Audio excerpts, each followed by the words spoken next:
Hello दोस्तों, राधे राधे। कैसे हैं आप सब लोग? आई होप सब आप अच्छे होंगे और आप भी मेरी तरह अपनी पढ़ाई अच्छे से कर रहे होंगे अपने आने वाले ग्रुप डी और एनटीपीसी एग्ज़ाम के लिए।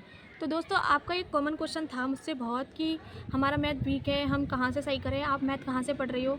तो दोस्तों, ये वीडियो सिर्फ आपके लिए ही होने वाली है, आपके ही कॉमेंट्स का जवाब देने के लिए मैं आई हूँ। तो फ्रेंड्स, इस वीडियो में मैं ज़्यादा बकवास नहीं करूँगी, सीधे पॉइंट पर आऊँगी और ये वीडियो ना आपके लिए बहुत ज़्यादा हेल्पफुल होने वाली है। तो प्लीज़ मेरे चैनल को सब्सक्राइब करके वीडियो को लाइक ज़रूर कर देना, शेयर ज़रूर कर देना कि मेरे ज़रिए आप लोगों की मदद हो पाए, इसलिए मैं इस वीडियो को बनाने जा रही हूँ। तो सबसे पहले आप मेरे साथ मिलकर बोलो राधे राधे। तो चलिए वीडियो को स्टार्ट करते हैं। तो फ्रेंड्स, जो हमारा ग्रुप डी एग्ज़ाम है ना, उसमें मैथ के बारे में हम बात करने वाले हैं कि मैं मैथ कहाँ से पढ़ रही हूँ और आप लोगों को मैथ कहाँ से पढ़ना चाहिए, जैसे कि कहाँ से और कैसे पढ़ना चाहिए जिससे कि आपका मैथ भी अच्छा हो जाए। तो मैं बस इसी के बारे में आपको बताने आई हूँ। तो चलिए वीडियो को स्टार्ट करते हैं। तो दोस्तों, मैथ का जो रोल है ना वनडे एग्ज़ाम में, वो समझ लो एक जैसे सबसे बड़े अपने पापा होते हैं ना घर में, उन्हीं के बराबर है कि सब कुछ सारी कमांड पापा के हाथ में होती है। तो ऐसे ही पूरे पेपर की कमांड जो होती है ना, वो मैथ के ही हाथ में होती है। अगर आपको वनडे एग्ज़ाम निकालना है ना, तो आपको मैथ अपना क्लियर करना ही पड़ेगा, वरना अगर आपका मैथ अच्छा नहीं है तो ये सोच लो आप उस एग्ज़ाम से बाहर हो, आउट हो, आप पूरी ज़िंदगी लग जाएगी ना, फिर भी एग्ज़ाम को पास नहीं कर सकते जब तक कि आपका मैथ अच्छा नहीं है। तो मैं बस आपको उसी चीज़ में हेल्प करूँगी कि आपका मैथ कैसे अच्छा होगा, मैं बस वही बताऊँगी। तो मैथ अच्छा करने के लिए फ़र्स्ट ऑफ़ ऑल जो हमारी सबसे पहली चीज़ होती है, वो होती है किसी भी टीचर पर भरोसा करना। तो जिस टीचर की आपको भाषा समझ में आए, जिस टीचर की आपको लैंग्वेज समझ में आए, उस टीचर को आप खोजो यूट्यूब से ही बिल्कुल फ्री में।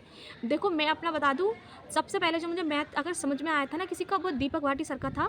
RWA चैनल पर पढ़ाते हैं सर, उन्हीं का ही मैथ मेरे पल्ले पड़ा था। मुझे उनकी लैंग्वेज समझ में आती थी, क्वेश्चन की लैंग्वेज जब वो समझाते थे कि कैसे बता रहे हैं, क्या इसका मतलब है, बस वही चीज़ मेरे पल्ले पड़ती थी। वही चीज़ मेरे पल्ले पड़ी और मेरा मैथ जो है बहुत अच्छे लेवल पर पहुँच गया।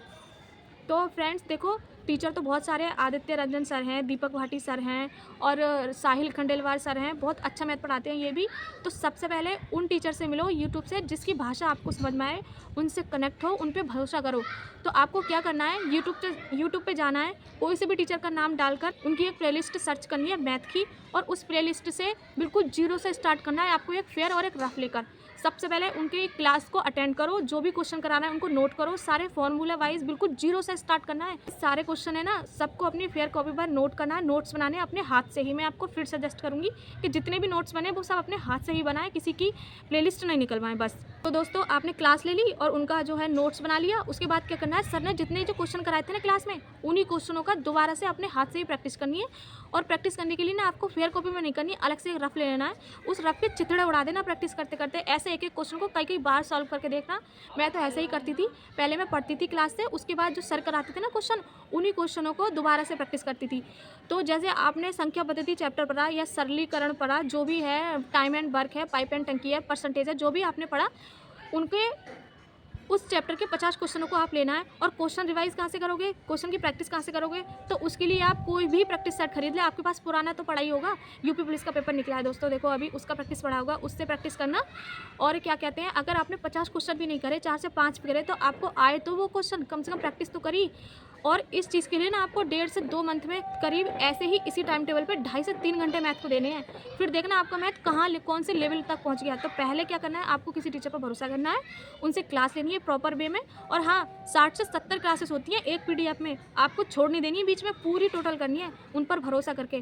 पहले तो आपको 1 से 2 क्लासों में बोर महसूस होगा, लेकिन जब आप करते चले जाओगे ना, तो आपको इंटरेस्ट आने लगेगा। बस आपको खुद को रोक के रखना है उस जगह पे। तो फिर उसके बाद प्रैक्टिस करनी है। तो जब आप प्रैक्टिस करोगे ना, तो फिर देखना आपका मैथ कहाँ जाएगा। तो फ्रेंड्स, आई होप आप सब समझ ही गए होंगे, जो मैंने बताया शायद आप उस पर काम भी करोगे।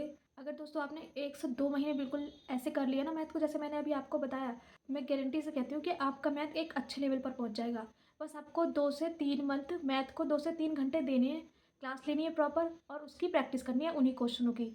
तो दोस्तों, अभी ग्रुप डी एग्ज़ाम में काफ़ी टाइम है, जून या जुलाई में इसका एग्ज़ाम होने वाला है। अगर आप चाहते हो कि हम अपने लिए ग्रुप डी में एक सीट क्लियर करें और हम कट ऑफ लिस्ट में आ जाएँ, तो प्लीज़ अपने मैथ को अच्छे से करो और साइंस को अच्छे से करो और अपने लिए एक सीट ले जाओ। दोस्तों, अभी से ठान लो इसी टाइम से कि हमें सरकारी नौकरी लेनी ही है। तो आप मुझे ज़्यादा क्वेश्चन कर रहे थे, यही बार बार पूछ रहे थे, तो मैंने आपको बता दिया, सजेस्ट कर दिया, बाकी आपकी मर्ज़ी है, आप जैसे चाहें वैसे पढ़ सकते हैं। तो दोस्तों, इस वीडियो को मैं यहीं एंड करती हूँ। अगर वीडियो पसंद आई तो वीडियो को लाइक करके चैनल को सब्सक्राइब कर लेना। मिलते हैं नेक्स्ट वीडियो में, जब तक के लिए राधे राधे।